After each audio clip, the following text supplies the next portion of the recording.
Hello my friends, and welcome back to Alien Protocols, the Advanced Protocols Data Project. So, after the recent fractal UFO video we did, I've got a lot of emails and responses about it. And it's a really fascinating topic. It seems to be very logical, and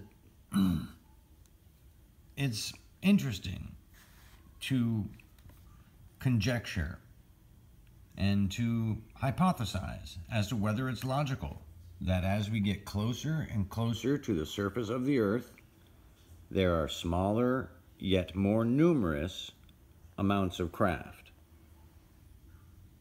And as you would get closer to the surface of the Earth, you could imagine the need to maintain invisibility, where some of these larger craft can afford to turn it on and off and that sort of thing. With the very small craft, you would assume it would be in their interests to be invisible all of the time.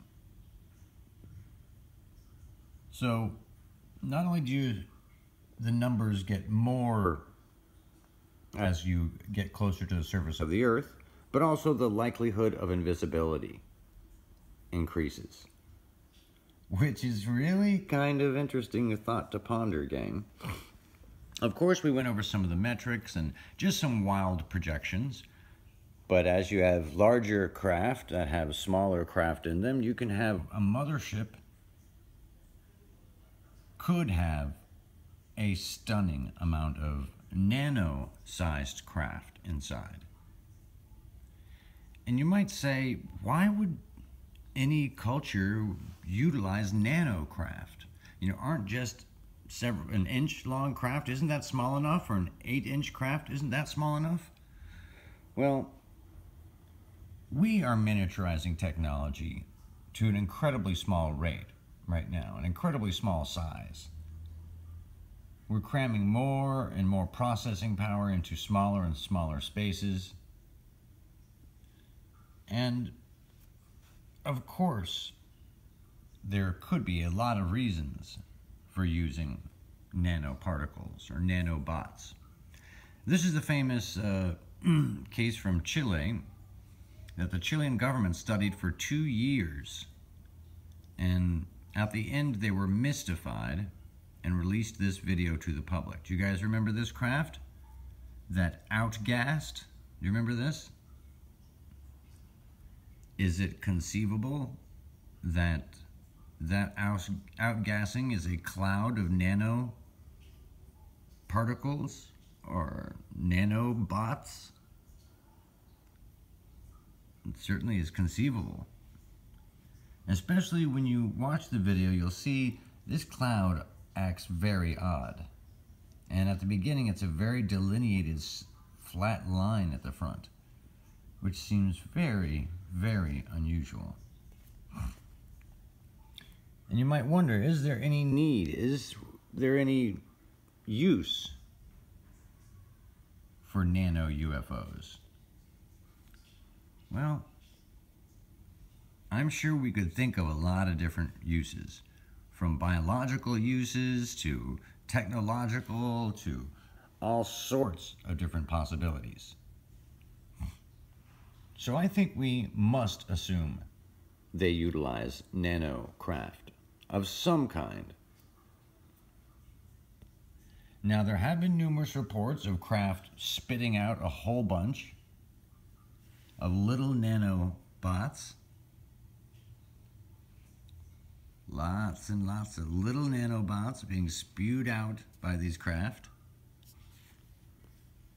What are these little nanobots doing? Or what could they be doing?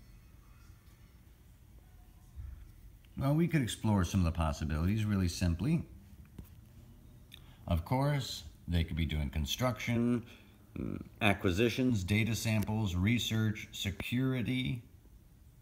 Think about that for a moment. Communications, and the unknown. And of course, they could have multiple uses.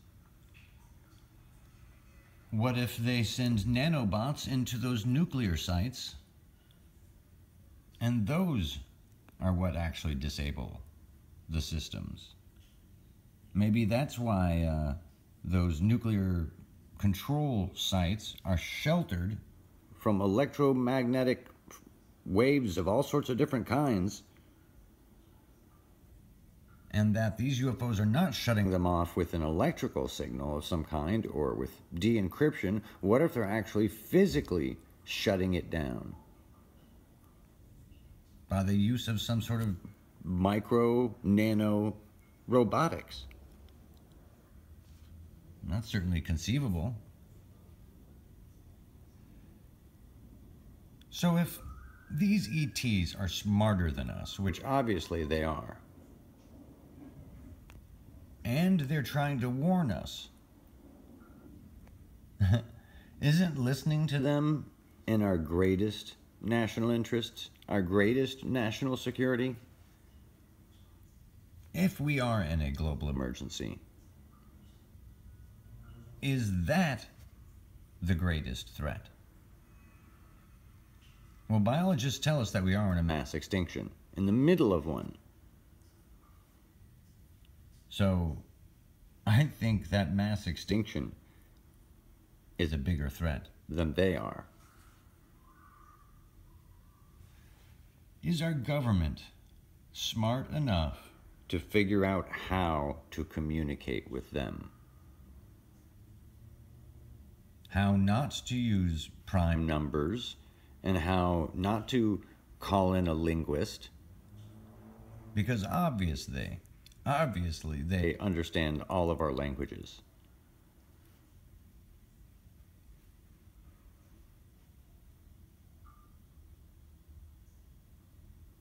Is our government and these agencies tasked with investigating the visitors, are they smart enough to realize we would garner so much more valuable information from communicating? And not just from the communication itself, but from all sorts of parameters around just the fact that that is happening. If the communication is in close proximity, you could do spectrometry. There's so many things that communication allow that confrontation does not. So we know from a bunch of different reasons that there are satellites placed in orbit designed to track things entering our atmosphere. And there's all sorts of spy satellites. And as you remember from a previous video, there is a stunning amount of tracks of interest. You guys remember the documents I flashed briefly, some of them. There's the ones from Victor Vigiani, which are part of the public record, and some other ones. It's pretty freaking stunning that there are around 75 a year, 75 intercepts of unknown tracks. Not just tracks of interest, but unknown tracks. In just 5 years, the number is stunning. In just 5 years, the intercepts were 437. Wow. There's probably a lot more gun camera footage out there than we ever expected. So we know that there is an international race to garner this AAV technology.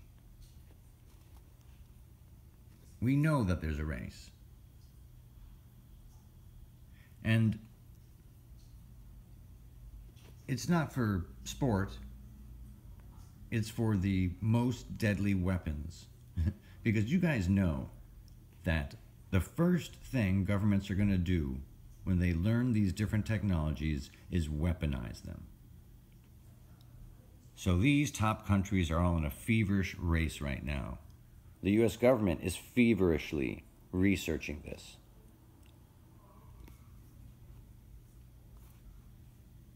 There is a big international race for anti-gravity and for all of these AAV technologies. But it's not about a race for technology. It's about the human race. Hopefully, our leaders will be wise enough to realize the value of communication. Much love to you and yours.